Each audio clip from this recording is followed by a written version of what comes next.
13 जून की रात सुशांत के बांद्रा वाले घर में क्या हुआ था?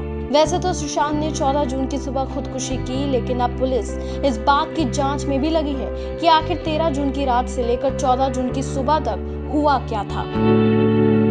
अब तक सुशांत के बारे में जो कुछ जानकारियां सामने आई हैं, वो कई सवाल भी खड़े करती हैं। पहला सवाल, सुशांत के मामा ने खुदकुशी पर उठाया बड़ा सवाल। जी हाँ, सबसे पहला सवाल और सबसे बड़ा सवाल खुद सुशांत के मामा ने उठाया है, जो बिहार में रहते हैं। सुशांत के मामा ने कहा है कि उनका भांजा खुदकुशी नहीं कर सकता और इसके पीछे कोई बड़ी साजिश भी हो सकती है। सुशांत सिंह के मामा ने सुशांत की खुदकुशी की जुडिशियल इन्वेस्टिगेशन की मांग की है, लेकिन सुशांत के सुसाइड पर कुछ और ऐसी बातें हैं जो 13 जून की रात पर कई सवाल खड़े करती हैं। जैसे 13 जून की रात कुछ दोस्त सुशांत के साथ थे। जी हाँ, अभी तक आई जानकारी के मुताबिक 13 जून की रात सुशांत के कुछ दोस्त उनके साथ फ्लैट पर मौजूद थे। ये माना जा रहा है कि ये दोस्त डिप्रेशन से जूझ रहे सुशांत को इमोशनली सपोर्ट करने के लिए आए हुए थे, लेकिन रात में जब ये दोस्त चले गए तो सुशांत ने खुद को अपने बेडरूम में कैद कर लिया।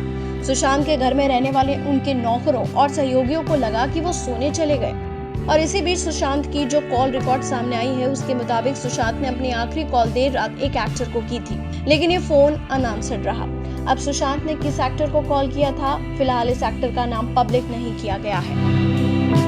दूसरा सवाल, सुशांत की आखिरी इंस्टा पोस्ट पर भी सवाल। इस बीच कुछ सवाल सुशांत के उस आखिरी इंस्टाग्राम पोस्ट पर भी उठ रहे हैं जो उनकी मां से जुड़ा हुआ था। सुशांत की आखिरी इंस्टा पोस्ट उनकी मां से जुड़ी थी। सुशांत की मां का निधन 18 साल पहले हो गया था, लेकिन इतना वक्त बीतने के बावजूद सुशांत अपनी मां को बहुत मिस करते थे, और इस बात का पता अक्सर उनकी सोशल मीडिया पोस्ट से चलता रहता था।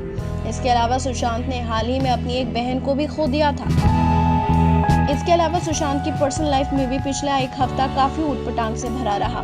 मिसाल के तौर पर 8 जून की रात उनकी एक्स मैनेजर दिशा सालिया ने सुसाइड कर लिया।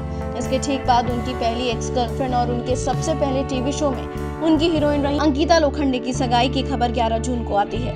हालांकि सुशांत और अंकिता का ब्रेकअप हुए काफी अरसा बीत चुका था, लेकिन फिलहाल जांच एजेंसियां हर मामले की अलग अलग तरह से पड़ताल कर रही है। पुलिस अभी सुशांत की खुदकुशी के इर्द गिर्द बिखरे कई सूत्र तलाश रही है, लेकिन एक खुशमिजाज, मिट्टी से जुड़े और करोड़ों लोगों के चेहरे पर मुस्कान लाने वाले ऐसे नौजवान स्टार को इस तरह खोना वाकई में काफी दर्दनाक है।